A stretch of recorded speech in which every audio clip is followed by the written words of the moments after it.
Hello again, everyone. Welcome back to the podcast. Today we're going to be applying some of what we talked about in the last episode to an actual work of poetry. Uh, I recommend, if you would like, pause this, find the poem for yourself, and read it. It'll make more sense as we're going along. The name of the poem we're going to be talking about is Porphyria's Lover. It's by Robert Browning. You should be able to find it easily just searching for it online. There are quite a few sites that will let you see the text of the poetry for free. It's in the public domain, so it's in quite a few places. So if you'd like, pause it, get the poem, read it, and then unpause, and we'll listen to the discussion. One of the things that I always enjoyed when I was teaching was that I would have my students read this in class, and I would watch their expression, and I always knew where they were in the poem by their facial expressions. I could always tell when they got to the twist, as you could say. And a lot of what's going on here doesn't seem to make sense at first. Even if you get the activity of what's going on, the whys of it are very confusing. Going through just a quick overall for those of you who don't have it to read. Um, you have a man sitting in his cottage waiting. It's stormy outside. A woman comes in. She builds up the fire. She takes off her gloves. She calls him, near.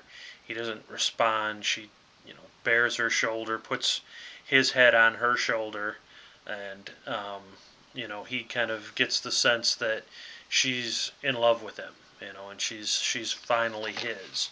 And so he takes her hair and wraps it around her neck 3 times and strangles her. Once he does this, he then switches their position. Now her head is on his shoulder, and he's sitting there, with her, and he doesn't notice any stain in her eye like would normally happen if you strangle anyone, and her cheeks flushed as if she had wasn't really dead, and they just sat there. And he said, even God hasn't said anything about this. That's the overall action of it. One of the things that applying some of these literary criticisms can do is help you to figure out why, because this just seems a very bizarre poem. And one of the things, the three that I'm going to focus on here are feminist, Marxist, and psychological. Going first from the feminist, uh, talking about gender roles, you see a little bit of a reversal of the role. Typically you would think that the man would be in charge, the man would build the fire, but you have the exact opposite when this poem begins. She comes in, she builds the fire, she puts his head on her shoulder. He has no ability to speak. She has all of the voice and all of the power in the beginning of it. Now, him realizing that, she loves him, he switches these roles and takes the power back through violence in this case. He chokes her. And by choking her, he's literally taking away her breath, taking away her voice, so that he has the voice now. It's all his perspective. And so at the end, he's kind of from this perspective, he's reclaimed dominance as a man, even though he just murdered somebody. Now, that's one way of looking at it. Another way of looking at it would be from a Marxist perspective, looking at it through the lens of social class. Now, when she comes in, and he's in a cottage, which is not something that would have said this is an upper class person. Peasantry would have lived in a cottage. She's fair, blonde hair, blue-eyed, fair skin. These were all traditionally symbols of the upper class. The upper classes were generally considered, to be fairer skinned. And there's a reason for this. I mean, the upper classes weren't working outside. The lower classes, the peasantry, they had to work outside, and so, of course, they're going to be darker. So when you look at the literature, the earlier literatures, it's kind of an unspoken code that when they describe somebody as being fair skinned, um, they're signaling that this person is upper class. So here we have a what appears to be why this might be a forbidden relationship, because it kind of gives the sense that she's unwilling to uh, struggling to free herself from pride and vainer ties, um, because he's of a lower class than she is. This is something that would not have been allowed. Upper class people were not allowed to marry somebody beneath their class. Um, it just wasn't done. It didn't happen. You had to marry somebody preferably a little higher than you. Lower class people, they could marry whomever they chose. But the upper class, those marriages were always about power and position, and so this would be, from the perspective of class, this would be a very forbidden relationship, and there would be nothing he could do about it. She was born noble, he was born peasant. That was just the way it is. Except he uses violence to switch the roles, because once she's dead, she's no longer nobility. Now he's in the upper position because he is, he's now the dominant one. He's alive, so he has his right to do whatever he wants because now he is above her. And that's the only way he could have taken that dominance, is to basically kill her. None of this really seems to make much sense, though. Overall, it seems a little bit extreme. Even, if you add the feminist and the Marxist together, it seems a little extreme. This poem is one that really more comes to light when you do a psychological criticism of it. One thing with psychological criticism is it's always good to look up if you think somebody might have a disorder. And right in the title, you get the word porphyria. And if you look up porphyria, you'll see that it is a genetic disease that can cause hallucinations. It can also cause light sensitivity. Um, Being a genetic disorder would make it more likely that he might actually be upper class. One of the things in the time period of Browning, earlier time periods, is that when the upper classes had a family member that wasn't quite what they should be, they didn't kill them. They just sort of put them in a cottage somewhere on the property, or put them in the attic, or put them in the back of the house, somewhere where they wouldn't be seen. And this would make sense if he had uh, a disorder, because you get some clues that he does. It's in his mind. It's rainy.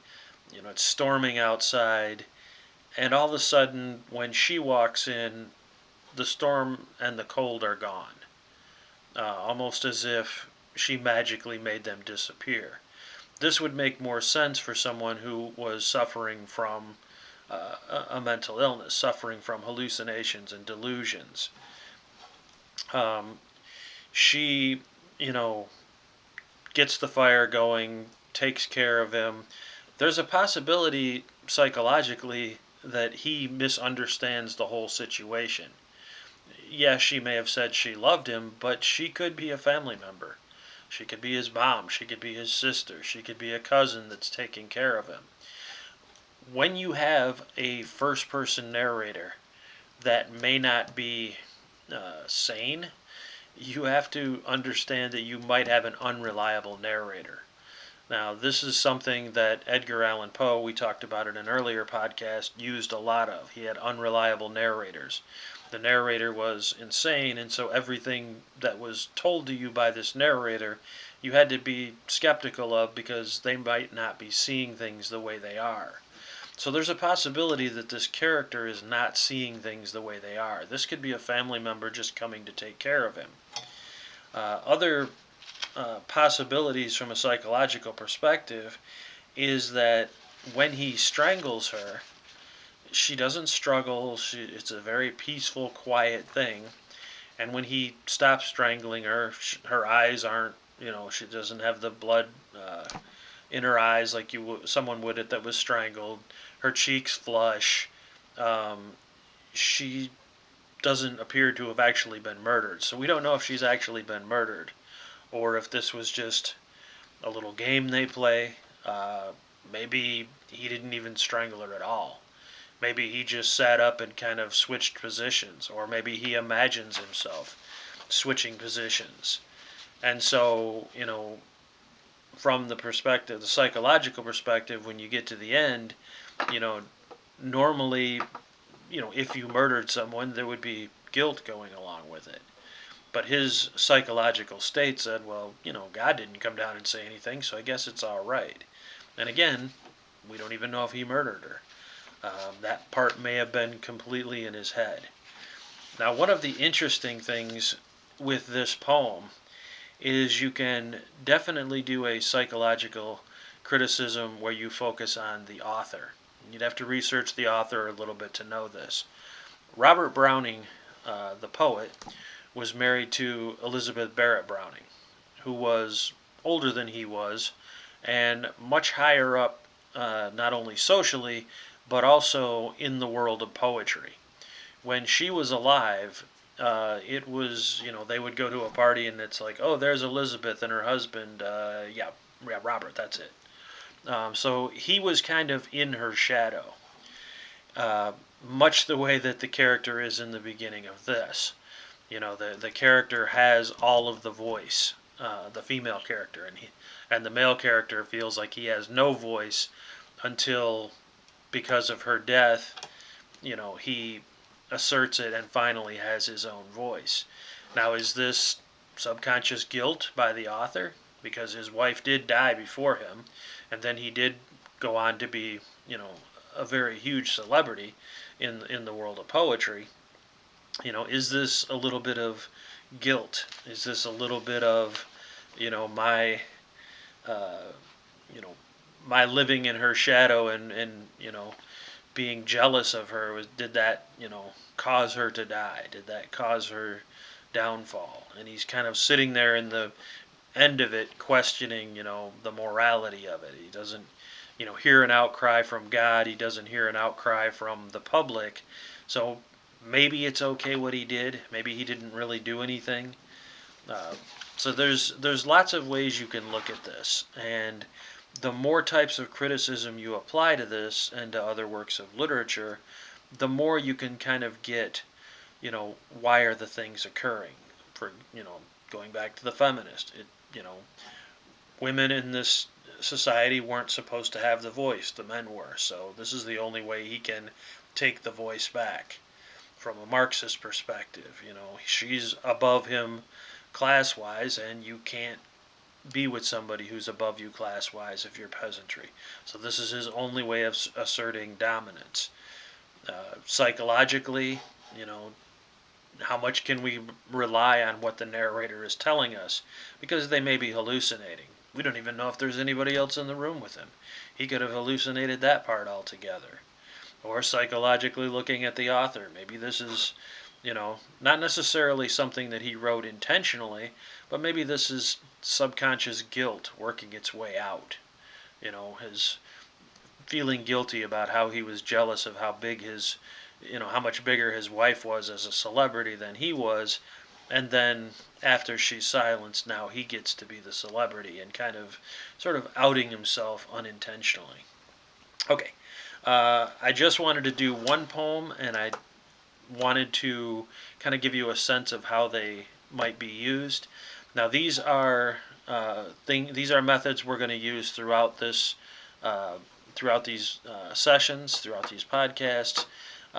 We are going to apply these criticisms to lots of different types of literature. We're going to do a little bit of digging historically. We're going to be doing, cultural criticisms on some of them. This one didn't really lend itself too much to cultural, but it was much more psychological, feminist, and Marxist than cultural. But we will have ones that will be more usable for all three. All four, I should say. Okay, for the next episode, I am going to do one on diagramming sentences. those I usually list as being for children. The only reason I do that is those are for a general audience. They're not necessarily geared towards children. They are geared towards everyone. And it is, a good jumping off point to get a better grasp of grammar, to be able to visualize grammar. I know most people were taught grammar by memorizing a bunch of rules. It doesn't stick when you memorize a bunch of rules. Actually being able to look at the sentences and how they are pieced together is much more helpful, and it's a much better way of getting at the deeper meanings in sentences. Okay, I'm going to break off for there. This is going to be a shorter episode this week. The episode after the diagramming, we'll go back to philosophy. We will be doing some more on Plato. We'll be doing parts of the Republic and talking about that. Okay, I hope all of you are doing well, and I hope all of you are staying safe. Have a good day.